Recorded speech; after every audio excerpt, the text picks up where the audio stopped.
ስላደረጋችሁ ዛሬ ከአንዳንድ ምሁራንና በብዛት ደግሞ የህዝብ ተወካዮች ጋር የምንወያይበት ነው። በራሳቸው ካፓሲቲ ነው እዚህ ያሉት ግን የተመረጡ የህዝብ ተወካዮች ናቸውና ከህዝብ ተወካዮች ምክር ቤት አሁን ገብቶ ነበረ የተከበሩ አቶ ኢብሳ ቦሩ የተከበሩ ሰሚራ እና የተከበሩ ከዲጃ ሌሎችንም እንጠብቃለን። የተከበሩ ዶክተር ፈቲም ወደ አፋር አካባቢ ነው ያሉት ከሳቸውም ጋር የሚገቡ ከአፋርም ሌሎች ሰዎች አሉ። በብዛት የህዝብ ተወካዮች ምሁራን እና በዚህ ጉዳይ ላይ መወያየት ይገባቸዋል ብለን የምናስባቸውን በኋላ ላይ ደግሞ የተወሰኑ ሰዎች እናስገባለን። ለ2 ሰዓት የሚቆይ አጠር ያለ ግን ቁም ነገር አዘል ውይይት ለማድረግ ነው የተሰበሰብነው። ታፕ ማድረግ ኮፒ ሊንክ ማድረግ አትርሱ። በኋላ ላይ አሁን ገስት የምትልኩ ሰዎች ገስቱን ከማጨናነቅ በዘለለ ያው ቁጭ ብላችሁ ነው የምትጠብቁት። በኋላ ላይ እድል ስንሰጥ ለአንድ ወይ 2 ሰዎች ወይ ጥቂት ሰዎች ነው የምንሰጠውና በዛ ጊዜ ነው እድል የምታገኙት። ለአሁኑ በማዳመጥና በሌሎች ታፕና ሼር በማድረግ ትሳተፋላችሁ። እናመሰግናለን። ዶክተር ሮባ እየጠበቅን ጊዜ ለመቆጠብ ያህል ደግሞ እናንተ የገስት ሊስቱን ኤቭሪ ናው ኤንድ ዜን ቼክ ታደርጉልኛላችሁ። አዎ ብንቀጥል ይሻላል። ዶክ አንተና የተከበሩ ሰሚራ ገስት ሊስት ላይ ሌሎች እንግዶቻችን ከመጡ ታስገቡልናላችሁ። እንግዳም ስለሆኑ ዛሬ በዚህ ጉዳይ ላይ ከዚህ በፊት መጥተው የተወያዩ አይመስለኝም። የተከበሩ ከዲጃ ራሳቸውን አስተዋውቀው በዚህ በናሽናል ኢንትረስት በተለይ ከባህር በር ጋር ተያይዞ ያላቸውን ሐሳብ ሰጥተው ቢጀምሩ ምን ትላለህ? ይቻላል። ማለፊያ የተከበሩ ከዲጃ። ኦኬ የተከበሩ ሞጋም ገብቷል። የፓርላማ አባል ናቸው። ኦኬ እንኳን ደህና መጡ የተከበሩ ሞጋ። እንኳን ደህና ቆያችሁ። እሺ እናመሰግናለን። ይቀጥሉ የተከበሩ ከዲጃ። የተከበሩ አመሰግናለሁ። እንዴት ናችሁ? እግዚአብሔር ይመስገን። ደስ ብሎኛል ዛሬ እናንተን ጆይን በማድረጌ። በጣም ጥሩ ሐሳብ ነውና እዚህ እንዲህ አይነት አጀንዳዎች ላይ መሳተፍ በመቻሌ ደስ ብሎኛል። ማለት የሁላችንም ኃላፊነት ነው። ከዲጃ ባላለሁ ያው ራስሽን አስተዋውቂ ብላችሁኛል። የህዝብ ተወካዮች ምክር ቤት አባል ነኝ። የህግና ፍትህ ጉዳዮች ቋሚ ኮሚቴም አባል ነኝ። እና በዚህ አጀንዳ ላይ መወያየታችን በጣም ደስ ብሎኛል። ሁሉም ሰው ከትንሽ እስከ ትልቅ ብሔርም ሳይለይ ሃይማኖት ሳይለይ ጾታ ሳይለይ እድሜ ሳይለይ ሁላችንም በጋራ አጀንዳችን የሆነ ጉዳይ ነው የባህር በር ጉዳይ ማለት ነው። ስለዚህ በዚህ ዙሪያ መወያየትም መመካከርም መጠየቅም አለብን። መጠየቅም ይገባል። ሁሉም ሰው ነው መጠየቅ ያለበት። ይሄ ለመንግስት ወይ ለሆነ ፓርቲ ወይ ለሆነ አካል የሚሰጥ ሳይሆን ሁሉም ኢትዮጵያውያን በሙሉ አጀንዳው የሆነ ጉዳይ ነውና ሁላችንም በዚህ ጉዳይ ላይ ልንመክር ልንወያይ ይገባል የሚል መነሻ ሐሳብ አለኝ። ደግሞ በደንብ እናወራለን። አመሰግናለን የተከበሩ ከዲጃ። ቀጥሎ የተከበሩ ሰሚራን እናስቀድምና ከዛ በኋላ ወደ ተከበሩ ሞጋ እንሄዳለን። ሌሎች እንዳሉ አውቃለሁ። ኢንቪቴሽን እየላካችሁላቸው ነው። ኢንቪቴሽን የተላከላችሁ ሰዎች ኔትወርካችሁ ሲስተካከል አክሰፕት እንድታደርጉ በትህትና ጠይቃለሁኝ። የተከበሩ ሰሚራ። እሺ አመሰግናለሁ እድሉን ስለሰጠከኝ። ያው አዳዲሶቹ እንዲያወሩ ነበር ዛሬ አዳዲሶቹ እንዲያወሩ ነበር። ያው ብዙም በዚህ ጉዳይ ላይ ስላወራን ነው። አክቹአሊ ስለ ባህር በሩ አውርተን የምንጨርሰው ጉዳይ አይደለም። ነገሮች ቢደጋገሙም እንግዲህ ጥሩ ነው ማውራታችን የሚል አስተሳሰብ አለኝ። ያው እንደሚታወቀው የባህር በር ጥያቄ የኢትዮጵያ የዜጎች ጥያቄ ያልሆነበት ጊዜ የለም። ባይዘው ጉዳዩ ምንድነው? በአንድ ወቅት ይጎላል፣ በአንድ ወቅት ኢትዮጵያውያኖች ባህር በር ካጡ ጊዜ ጀምሮ በባህር በር ማጣታቸውን በቁጭት ሲንገበገቡበት የነበረበት ሁኔታ ነው ማለት ነው። ልክ እንደዚህ ጋር ማለት ነው። አሁን ለየት የሚያደርገው ነገር ምንድነው? እሱ የዜጎች ጥያቄ በመምጣቱ ነው እንጂ አዲስ ዛሬ የተፈጠረ ጥያቄ አይደለም ማለት ነው። ይህ ጥያቄም ዝም ብሎ ከመሬት የተነሳ ጥያቄ ሳይሆን መነሻ የራሱ የሆኑ ነጥቦች አሉት ማለት ነው። ከነኚህ ነጥቦች መሃል አሁን ኢትዮጵያ እየሄደችበት ባለችበት የኢኮኖሚ እድገት አንጻር እንዲሁም ወደፊት መድረስ የምንፈልግበት ሁኔታዎችን በምናይበት ሰዓት ይሄ ለኢኮኖሚ ለሚመጣው ለውጥ እና አሁን ለመጣ ያለው ለውጥ ጋር ስናስተያየው የባህር በሩ ለኢኮኖሚዋ በጣም ወሳኝ ነው ማለት ነው። ይሄን ስን ምንድነው ሀገር ውስጥ ከፍተኛ የሆነ ኢኮኖሚ ሪፎርም ተካሂዷል። ይህ ሪፎርሙ ደግሞ በተለይ ውጪ ያሉ ፎሬን ዳይሬክት ኢንቨስትመንቶችን መሳብ መቻል አለበት ማለት ነው። አንዱ ፎሬን ዳይሬክት ኢንቨስትመንት ወደ ሀገር ውስጥ እንዲገባ ከሚያደርጉ ነገሮች ምንድነው? ሀገር ውስጥ ከተመረቱ በኋላ ወደ ዓለም ገበያ የሚቀርቡበት መንገድ ዓለም ላይ ተወዳዳሪ ሆኖ ማሸነፍ የሚችሉበት መሆን መቻል አለበት። የቀጥታ ከትራንስፖርቴሽን ጋርና ከደህንነት ጋር ያያዛል ማለት ነው። ስለዚህ አሁን ባለችበት ኢትዮጵያ የጅቡቲ ወደብ እየተጠቀመች ነው፣ ግን በጣም ብዙ ብር ነው የምታወጣው። ያ ማለት ምንድነው?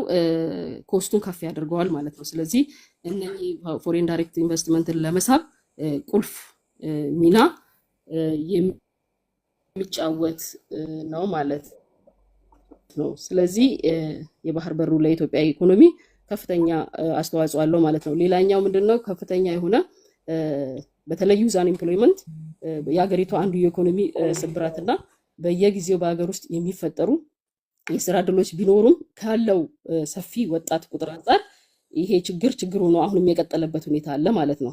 ስለዚህ ከዚህ ከባህር በር ጋር ተያይዞ በሚመጡ ፎሬን ዳይሬክት ኢንቨስትመንቶች ትልቁ ችግራችን ይቀረፋል ማለት ነው።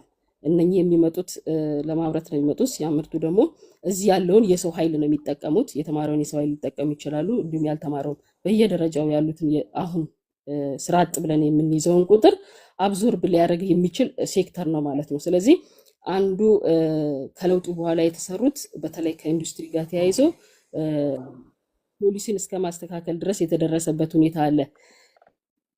አንዱ ምቹ ሁኔታ ነው። ሁለተኛው ምቹ ሁኔታ የሚሆነው ይሄ የትራንስፖርት አክሰሱ ማግኘቱ ምቹ ሁኔታ ይሆናል ማለት ነው። ሁለተኛው ነገር ደግሞ ምንድነው? በዚህ በትልቁ አንዱ የባህር ላይ ውንብድና ነው ንግዱን እያስተጓጎለ የሚሄደው ማለት ነው። ስለዚህ በሌላ ሀገር እጅ ላይ ባለ ባህር በር ላይ ደህንነቱ ተጠብቆ ያንተ ምርት ወደ ዓለም ገበያ መቅረብ አይችልም። የሚገባም የሚወጣም ደህንነቱ አስጊ ይሆናል ማለት ነው። ስለዚህ ይሄንን ደህንነቱን አስጠብቆ ወደ ዓለም ገበያ ለማቅረብም የንግዱን መስመር ጤናማ ለማድረግ ትልቅ የራስህ የሆነ የባህር በር ያስፈልጋል ማለት ነው። ስለዚህ እነኚህ ሪዝኖችን ስናወራ ሌሎችንም ማውራት እንችላለን። ከታሪክ ጋር ተያይዞ ማውራት የምንችላቸው ነገሮች ከአሁን በፊት አሰብ የማን አካል ነበረች፣ እንዴትስ ነበረ የሚለው ነገር ማለት ነው። የ30 ዓመት ታሪክ ነው ኢትዮጵያ አሰብን ያጣችበት ማለት ነው። የቅርብ ጊዜ ታሪካችን ነው ማለት ነው። ስለዚህ ከዚህ ጋር ተያይዞ የምናነሳቸው ነገር አሉ። ከዘር ጋር ተያይዞ የምናነሳቸው ነጥቦች አሉ። ኢቭን እስከ ቅርብ ጊዜ ድረስ የአፋር ሱልጣኔት ከኤርትራ ድረስ ተመቶ ኢትዮጵያ ላይ ነበር የሚመርጡት የነበረው። ስለዚህ አንድ ማህበረሰብን ለሁለት ከፍለን አንዱን የባህር በር ያገኝ አድርገን አንደኛውን ደግሞ ባህር በር ያሳጣንበት አንድ ዝርያ ያላቸውን አካላቶች ራሱ ይሄ ሲታይ አንፌር እንደሆነ ይታወቃል ማለት ነው። ስለዚህ የግድ በአሁኑ ሰዓት ላይ የባህር በር ያስፈልጋት ያላል። በዛ ይሄ የኢኮኖሚ ሪፎርም ያመጣው ለውጥ የህዝብ እድገቱ 130 ያህል ፖፑሌሽን ይዛ በአለም ላይ ይሄን ያህል ቁጥር ይዛ ላንድ ሎክድ የሆነች ሀገር ከኢትዮጵያ ውስጥ የለችም ማለት ነው። ስለዚህ በጣም ብዙ ሰው እየተጎዳ ነው ማለት ነው። አንፌር የሆነ በጣም ጥቂት በሚባሉ ሰዎች ማለት 5 ሚሊዮን የማይበልጡ ሰዎች ይሄንን አክሰስ አግኝተው 130 ሚሊዮን የሚደርሱ ሰው ደግሞ ይሄን አክሰስ ማጣት አንፌር ያልሆነ ነገር ነው። ስለዚህ አሁን ወቅቱ በቃ ይሄ ነገር ተችሎ አብጦ የመጣበት ሁኔታ ነው ማለት ነው። ስለዚህ ይሄንን በተገቢ መንገድ ሃንድል ካላደረግነው በኋላ በራሱ ሰዓት የሚፈነዳበት ሁኔታ ይኖራል ማለት ነው። ስለዚህ በተገቢው መንገድ በዲፕሎማሲ ስራችን ይሄንን አክሰስ ማግኘት ኢትዮጵያ አለባት። ሪዝኖች አሏት፣ አሳማኝ የሆኑ ምክንያቶች አሏት። አክሰስ የምትጠይቅበት ይሄንን አሳማኝ የሆነው ምክንያት ደግሞ በምን አይነት መንገድ ነው የምትፈጽመው በምን ፍጹም ሰላማዊ በመሆነ ሰጥቶ በመቀበል ሁለቱንም የአገራቶችን ተጠቃሚ በሚያደርግ ሁኔታ ነው። አሁን አንዳንድ ውዥንብር ለመፍጠር ከጦርነት ጋር የሚያዙ የጦረኛ ህዝብ ይሄ በጣም እዚህ በተለይ ቲክቶክ መንደር ላይ ከፍተኛ የማወናበድ ስራዎች እየተሰሩ ነው ማለት ነው። እነኚህ ነገሮች መጥራት መቻል አለበት። አንድም ጊዜ መንግስት እንደ መንግስት ህዝብም እንደ ህዝብ አንድም ጊዜ የጦርነትን አማራጭ ያመጣበት ሁኔታ የለም ማለት ነው። ፍጹም ሰላማዊ በሆነ ሰጥቶ በመቀበል ሁለቱንም አገር እኩል ተጠቃሚ የሚሆንበት በጋራ ተያይዘን የምናድግበትን አቅጣጫ የነደፈ ነው የባህር በር ጥያቄያችን እንጂ በጦረኝነት ወይም እኛ ብዙ ህዝብ ነን ስላል አንድን ሀገር ሄዶ የመውረድ አስተሳሰብ በማንም ዘንድ እኔ እስካሁን ድረስ አልሰማሁም ማለት ነው። ስለዚህ ይህን አቋማችንን ይዘን ወደፊት ይህንን የባህር አክሰስ የምናገኝበትን ሁኔታ ሁሉም ሰው መስራት መቻል አለበት የሚል ሀሳብ ለመስጠት ነው። በኋላ መለስበታለን። ሌሎችም እድል ልስጥና በጣም አመሰግናለሁ የተከበሩ ሰሚራ። አይ ቲንክ የተከበሩ ከዲጃ ተናግረው ከዲጃ ነው መሰለኝ ስማቸውን እንዳልተሳሳት የተከበሩ ከዲጃ የቋሚ ኮሚቴም አባል የፓርላማ አባል ናቸው። መቼም ተሰምቻለሁ። ኔትወርክ ዛሬ ያስቸግራል። ሙሉ በሙሉ ይሰማ ነበር፣ በጥራት ነበር የሚሰማው። ትንሽ የኔትወርክ ችግር አለ። የተከበሩ አቶ ሞጋ የፓርላማ አባል ናቸው። የተከበሩ ዶክተር ፈቲ የህዝብ ተወካዮች የኢትዮጵያ ህዝብ ተወካዮች ምክር ቤት አባል ናቸው። የተለያዩ ቋሚ ኮሚቴዎች ውስጥም ያሉ ናቸው። የተከበሩ ኢሳቦሩም እንደዚሁ የቋሚ ኮሚቴ የፓርላማ የህዝብ ተወካዮች አባል ናቸው። እዚህ ጋር የምታያቸው የፓርላመንት አባሎች ናቸው፣ የህዝብ ተወካዮች ናቸው። ብትችሉ የተከበራችሁ የህዝብ ተወካዮች ስማችሁ ብቻ እና ድምጻችሁ ብቻ እንዳይመስላቸው፣ ኔትወርካችሁ የሚፈቅድ ከሆነ ካሜራችሁን ኦን አድርጋችሁ መናገር ከቻላችሁ አበረታታለሁ። አናስገድድም። አንዳንዶቻችሁ ፊልድ ላይ እንዳላችሁ እናውቃለን። ዶክተር ፈቲ ሞዴሬተር ሰጥቻለሁ ሰዎችን ማየት እንድትችል። ቴንክ ዩ ዶክተር ፈቲ። ካሜራችሁን ኦን ማድረግ የሚመቻችሁ ሰዎች ዶክተር ሮባም እንደዚሁ ካሜራ ኦን አድርጋችሁ መናገር የምትችሉ ከሆነ እንደዛ እንድታደርጉ ከታላቅ አክብሮት ጋር አበረታታችኋለሁ። ምን አሉኝ? አለን ይሰማል፣ ድምጽ አለን ይሰማል። ኔትወርክ ትንሽ ያው እንግዲህ የማታ ኔትወርክም ነው እንቅስቃሴም ላይ ናቸው። የዶክተር ፈቲ ግን በጥሩ ሁኔታ ነው የሚሰማው። ፎቶም ጥርት ባለ መልክ ነው እየመጣ ያለውና ታንክ ዩ። ኢሳቦሩ የሆነ ነገር ያሉ መስሎኝ ነበር። የተከበሩ ኢሳቦሩ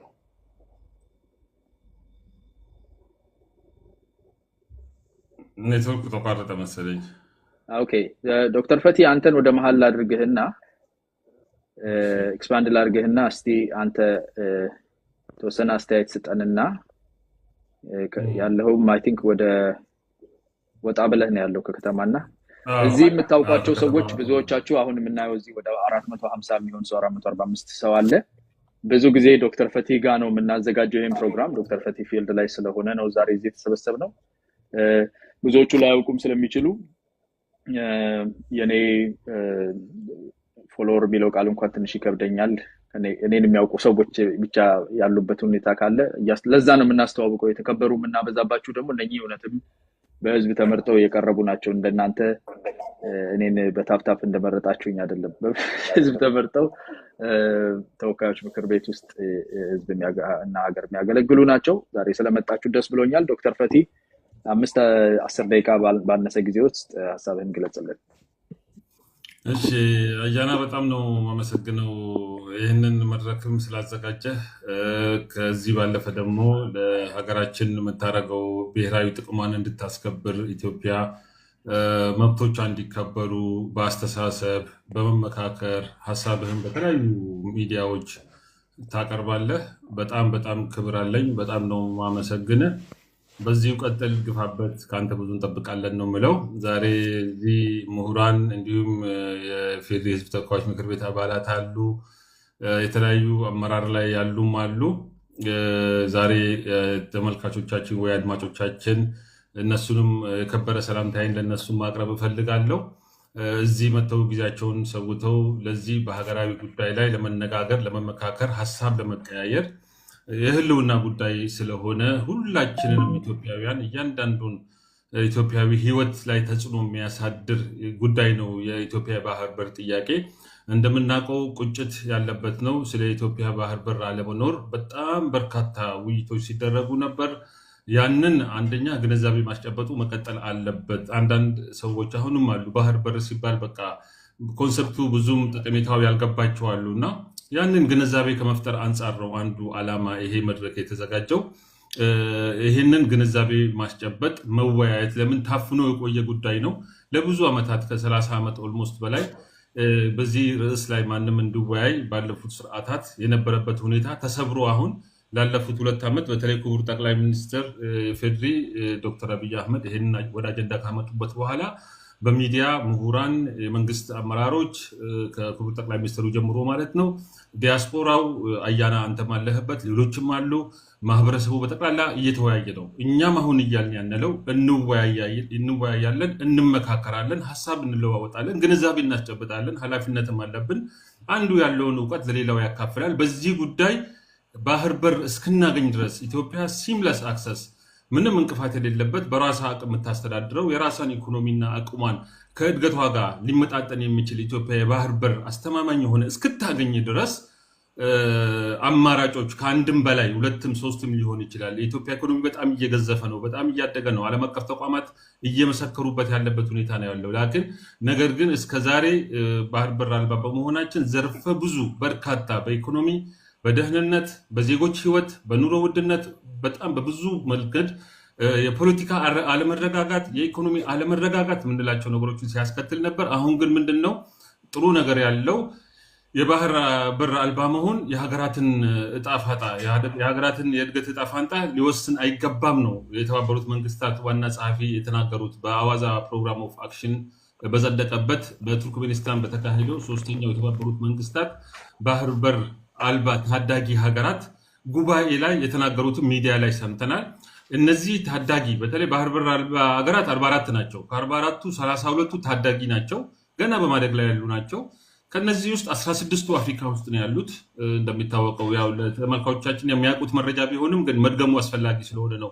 እነዚህ ባህር በር የሌላቸው ሀገራት 16ቱ አንዷ ኢትዮጵያ ነች፣ አፍሪካ ውስጥ ካሉት ማለት ነው።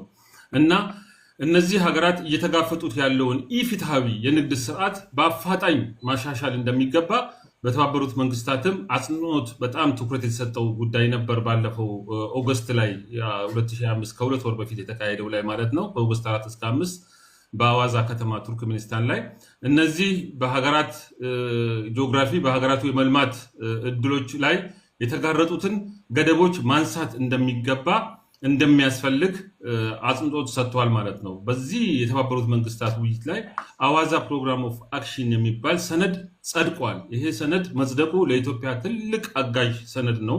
ይሄ አዋዛ ፕሮግራም ኦፍ አክሽን ሀገራት ወደ ራሳቸው ፖሊሲ እና የልማት የስትራቴጂ ፕሮግራሞች ጋር አጣጥመው ሁሉም ሀገራት እንዲተገብሩት ነው። ባይዘዌይ ስለ ጉባኤው መረጃ ሊኖራችሁ ይችላል። ጉባኤው ባህር አልባ ሀገራት ብቻ አይደለም የተሳተፉት፣ ከ103 በላይ ሀገራት ተሳትፈዋል። ባህር በር ያላቸውም የሌላቸውም ተሳትፈዋል።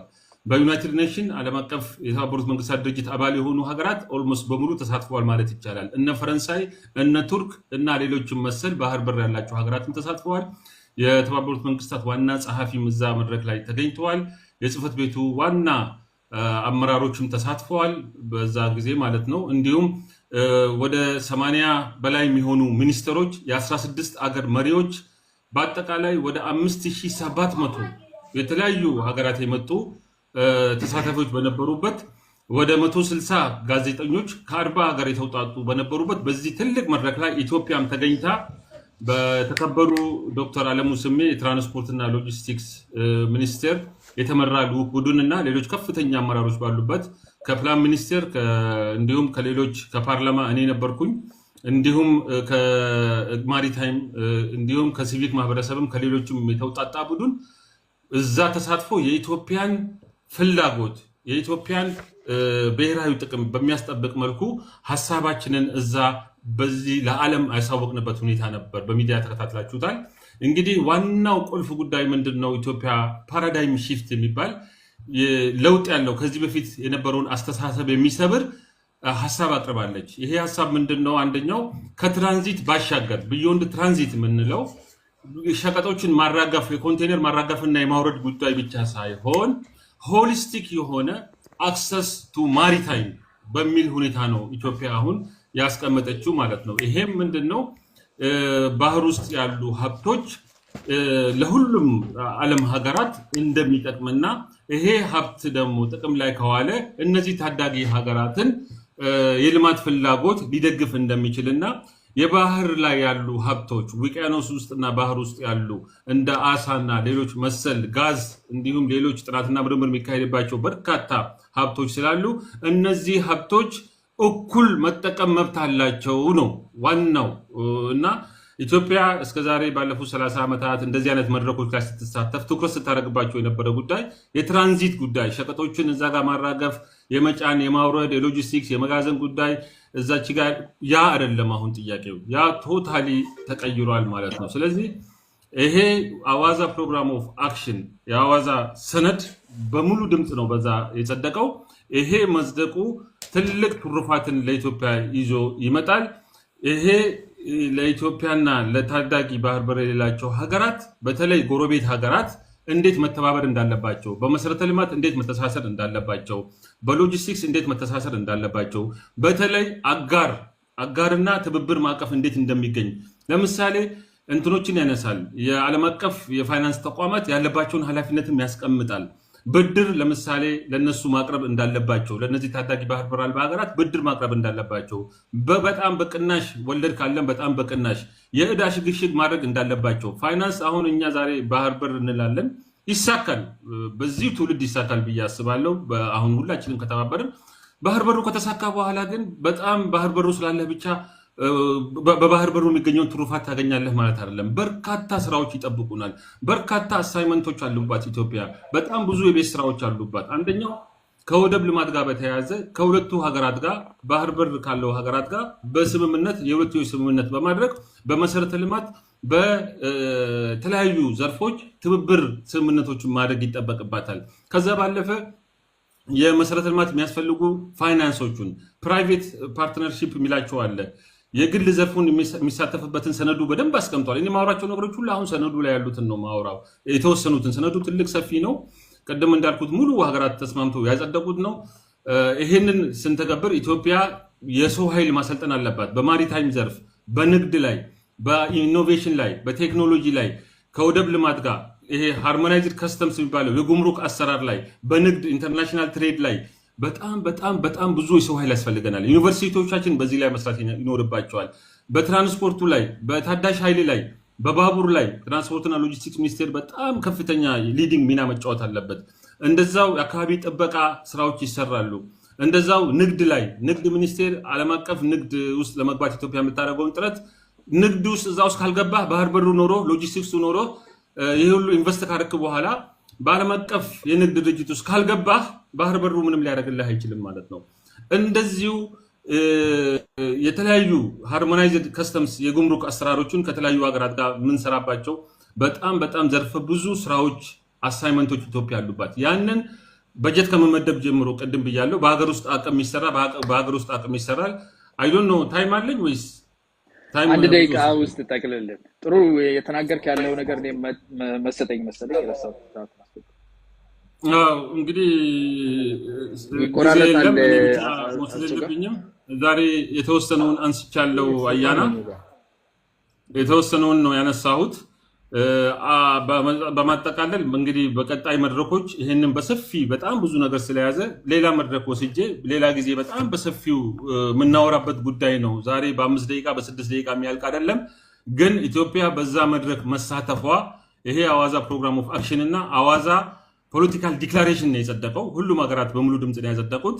ይሄንን ሀገራት ባህር በር ያላቸውም የሌላቸውም በቅን ልቦና ኃላፊነት ወስደው ፎካል ፐርሰን እንዲመድቡ ይጠይቃል። ዩናይትድ ኔሽን ኃላፊነት አለበት ይላል። ሪፖርት ማዘጋጀት አለባቸው ይላል። ፓናል ግሩፕ መዘጋጀት አለበት ይላል።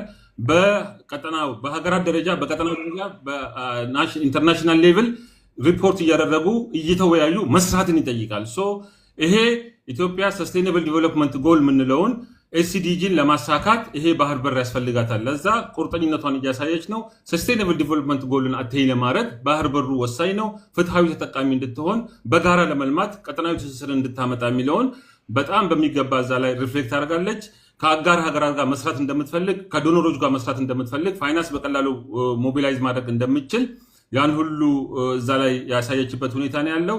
በመጨረሻ ማነሳው ቅን ልቦና ቀና አስተሳሰብ የምትለው ከጎረቤት ሀገራት ይጠበቃል። ዓለም የተስማማበት አዋዛ ፕሮግራም ኦፍ አክሽን የዓለም ሕግ እና አሰራር በሆነው በዚህ መርሃ ግብር መንቀሳቀስ አለባቸው። ስለዚህ ጎረቤት ሀገራት ይሄንን ዓለም የተስማማበትን በዓለም አቀፍ ደረጃ እየተተገበረ ያለውን እነሱም ተቀብለው ከኢትዮጵያ ጋር ከሌሎች ባህር በር አልባ ሀገራት ጋር በትብብር መስራትና ማደግ ይጠበቅባቸዋል። ቅን ልቦናና ቀና አስተሳሰብ ሊኖራቸው ይገባል። ቴንኪዩ። በጣም እናመሰግናለን ዶክተር ፈቲ የኢፌዴሪ የህዝብ ተወካዮች ምክር ቤት አባል እና ከእንግዶቻችን አንዱ ነው። ይህንን ፕሮግራም እዚህም ቲክታክ ላይ እሱ ቤት የመጀመሪያውን እሱ ጋር ሁለቱን አድርገናል። ዛሬ ደግሞ እድሉን አግኝቼ እኔ ጋር መታችሁ እዚህ እኔ ፕላትፎርም ላይ ይህንን ውይይት እንግዶች የሆናችሁ መወያየት በመቻላችን በጣም ደስ ብሎኛል። ኔትወርክ ያው እንግዲህ እንደምታውቁት እነኚህ የህዝብ ተወካዮች እንደመሆናቸው እዛው ሀገር ውስጥ ስለሆነ ያሉት ርቀት ስላለን ኔትወርክ ኢሹዎች ይኖራሉ። በተለይ አንዳንዶቹ ፊልድ ላይም ስለሚሆኑ እሱን እንደምትታገሱን ተስፋ እናደርጋለን። ኮሜንት ሴክሽኑን ኮንትሮል እያደረጋችሁ ላላችሁት ሞዴሬተሮች በጣም ምስጋና አለኝ። ሌሎችም አሉ የተከበሩ የህዝብ ተወካዮች የምሁራን ተጋብዘው መተው እዚህ ውስጥ ያሉ እኔ ማላውቃቸው ከሆነ ስማቸውን በዚህኛው ስማቸው ስለማላውቅ ሞዴሬተር የሰጠዋችሁ ዶክተር ፈቲም ሲጨምር የምታያቸውን ወደ ላይ መሳብ ትችላላችሁ።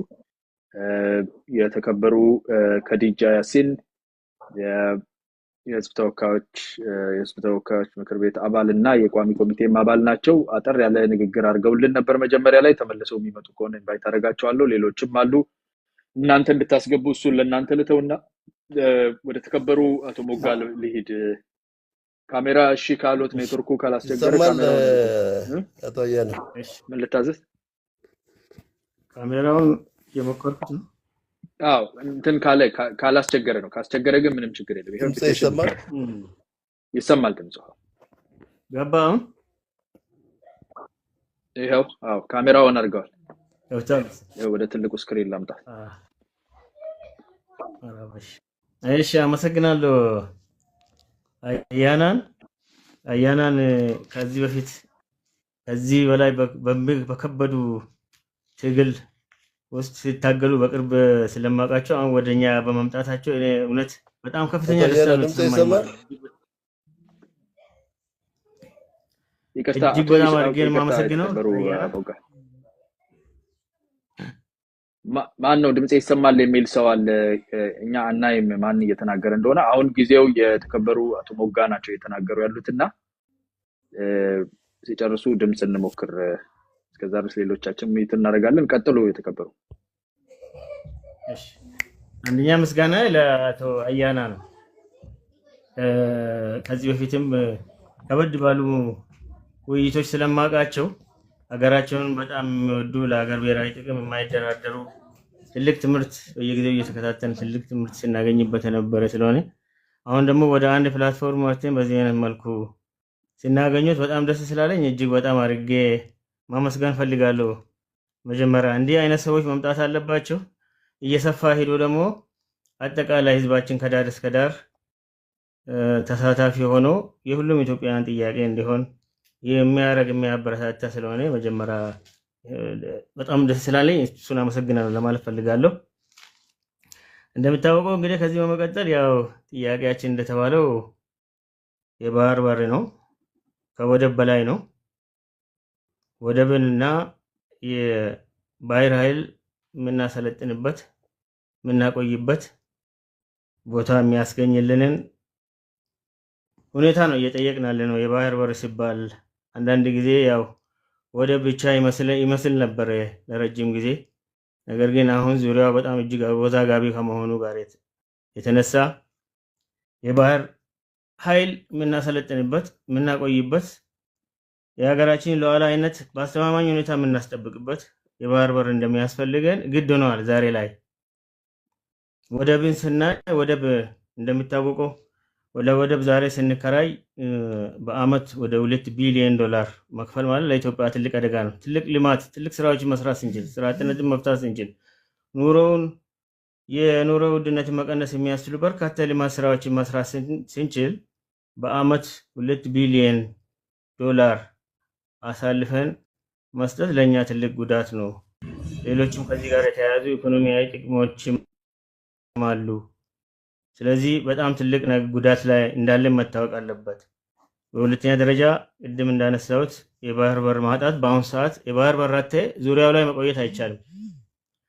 የተለያዩ ሀገሮች በዙሪያው ላይ የጦር ቀጠና አቋቁሞ የራሳቸውን ብሔራዊ ጥቅም በአስተማማኝ ሁኔታ ለመጠበቅ ዙሪያውን ወጥሮ በያዙበት ኢትዮጵያ ከዚህ ውጭ ሆና ኢኮኖሚዋንም የሉዓላዊነቷን ማስቀጠል የማትችል ሁኔታ ላይ ስላለን የባህር በር ጉዳይ ለኢትዮጵያ የሰርቫይቫል ኢሹ ያደርገዋል ማለት ነው። ስለዚህ ሰርቫይቫል ኢሹ ነው ብለን እየተነሳን ያለ ነው። ከዚህ አንጻር መሆኑን ማየት ጥሩ ነው። ሌላው እንግዲህ ከዚህ ቀጥለን ይሄ ጥያቄ የሁሉ ኢትዮጵያውያን ጥያቄ እንዲሆን መሆን አለበት ነው አሁን ያለኝ ሀሳብ። እንግዲህ በአንድ ወቅት ስለ ባህር በር ማንሳት እጅግ በጣም ከባድ እንደሆነ፣ ጦርነት ማወጅ እንደሆነ፣ ሞትን ሌላ ችግር ያስከትላል ተብሎ የምታሰብ ነበር። አሁን ግን በተወሰኑ ሰዎች የተጀመረው ትግል የመላው ኢትዮጵያውያን ትግል እየሆነ መጥተዋል። ምክንያቱም ሰርቫይቫል ጉዳይ መሆኑ እየተረዳ መጥተዋል ማለት ነው ዜጋው። ስለዚህ አሁን ቀጥሎ ዋናው ነገር የባህር በር ጉዳይ የሁሉም ኢትዮጵያውያን ጥያቄ መሆን እንዳለበት ነው እንግዲህ መረዳት ያለብን ማለት ነው። አሁን አድማጮችም በዚህ አይነት መልኩ የመጡ ይመስለኛል። ስለዚህ የሁሉም ኢትዮጵያውያን ጥያቄ ነው ስንል አንደኛ በሃይማኖት የሚለየን ነገር የለም፣ በብሔር የሚለየን ነገር የለም፣ በፖለቲካ የሚለየን ነገር የለም። ለዜጎች አንድ ትልቅ ሀገር ወሳኝ ስትራቴጂ ከሆነ ነገር ለዜጎች ለኢትዮጵያ አስቀምጦ የመሄድ ጉዳይ ስለሆነ ማንም ሰው እዚህ ላይ እንዳይለያዩ ነው በአንድ ድምፅ አንድ ሆኖ መታገል ያለበት ያለምንም ፍራቻ ያለምንም ስጋት መታገል አለበት የሚለውን መታገል አለብኝ የሚለውን አቋም መያዝ ያለበት ማለት ነው። ስለዚህ ስራችን ዞሮ ዞሮ ጥያቄው የመላ ኢትዮጵያውያን ጥያቄ እንዲሆን አድርገን መስራት ነው ማለት ነው። ከዚህ በመቀጠል ያው ግድ እንደተነሳው ጎረቤት ሀገሮች ይሄን ነገር ፖዚቲቭሊ ማየት አለባቸው። ኢትዮጵያ በሰጥቶ መቀበል መሪ የባህር በር ብታገኝ ለቀጠናው ልማትና ሰላም የሚጠቅም ነገር ነው የሚለውን ነገር መረዳት አለባቸው። ሉዓላዊነታቸውን ለመጋፋት አይደለም። ኢትዮጵያ በአንድ ወቅት የባህር በር ነበራት፣ ትልቅ ሀገር ነበረች። ዛሬ ላይ የባህር በር ማጣት ኢትዮጵያን በጣም ይጎዳል። የሚጎዳው ደግሞ ኢትዮጵያን ብቻ ሳይሆን ኢትዮጵያ የባህር በር በማጣቷ ዙሪያው ቀጠናው ራሱ ሰላም ያጣል፣ ልማት ያጣል የሚለው ነገር መታሰብ አለበት። ስለዚህ ጎረቤት ሀገሮች አብረን መልማት አለብን። ኢትዮጵያ ይሄን ካገኘች ለኛም ልማት ለኛም ሰላም ይጠቅማል የሚለውን ነገር ማሰብ አለባቸው እንጂ በራቸውን ቀርቅሮ መቆየት የለባቸውም። አሰብ በቅርብ ላይ አለች። አሰብን በሰጥቶ መቀበል መሪ መጠቀም እንችላለን፣ አክሰስ ማግኘት እንችላለን። ስለዚህ ከኤርትራ ሉዓላዊነት መዳፈር ጋር ተያይዞ በጣም በሰፊው የሚሰራ ነገር መስተካከል አለበት የሚለው ነገር ኤርትራም ራሷ በዚህ ዙሪያ ግልጽ የሆነ አቋም መያዝ አለባት። ኢትዮጵያ ኤርትራን ለመውረር አይደለም፣ የኤርትራን ሉዓላዊነት ለመጋፋት አይደለም። ዓለም ላይ በብዙ አይነት መልኩ የባህር በር ማግኘት ይቻላል፣ አብሮ መልማት ይቻላል። በሰጥቶ መቀበል መሪ አብሮ መልማት ይቻላል። የተለያዩ ተቋማትን አብሮ በማልማት በመጠቀም በሰጥቶ መቀበል መሪ መልማት እንደሚቻል ቀድማ ኢትዮጵያ አስቀምጣለች። በሊዝ መጠቀም ይቻላል። መሬት መቀያየር ይቻላል። ምክንያቱም የተለያየ ኦፕሽን ስላለ እዛ አካባቢ የባህር በር። ስለዚህ በአንድ በኩል በሰጥቶ መቀበል፣ በሌላ በኩል በሊዝ፣ በሌላ በኩል መሬት በመቀያየርም ጭምር የተለያየ አማራጮችን ተጠቅመን ኢትዮጵያ የባህር በር አግኝታ ኤርትራም ደግሞ ከልማቱም ከሰላሙም ተጠቃሚ የምታገኝበት ሰፊ እድል ኦፕሽን ስላለ ይሄን ኦፕሽን ፖዚቲቭሊ አይታ ብትቀበል ለኛ በጣም ጠቃሚ ይሆናል ብዬ አስባለሁ። ስለዚህ ኢትዮጵያውያን በሙሉ አንድ መሆን አለባቸው። ጎረቤት ሀገሮችም ደግሞ አብረን መልማትና መለወጥ እንደምንችል ለቀጠናው በጣም ወሳኝ መሆኑን ማሰብና መናተናበን ወደ ኢትዮጵያ የባህር በር አግኝታ የምንጠቀምበትን ሁኔታ ቢያመቻችው የተሻለ ይሆናል የሚለውን ነገር ለማንሳት ነው ለዚህ ዙር እና በጣም እናመሰግናለን። የተከበሩ ሙጋ የህዝብ ተወካዮች የፌዴራል ህዝብ ተወካዮች አባል ተወካይ ናቸው።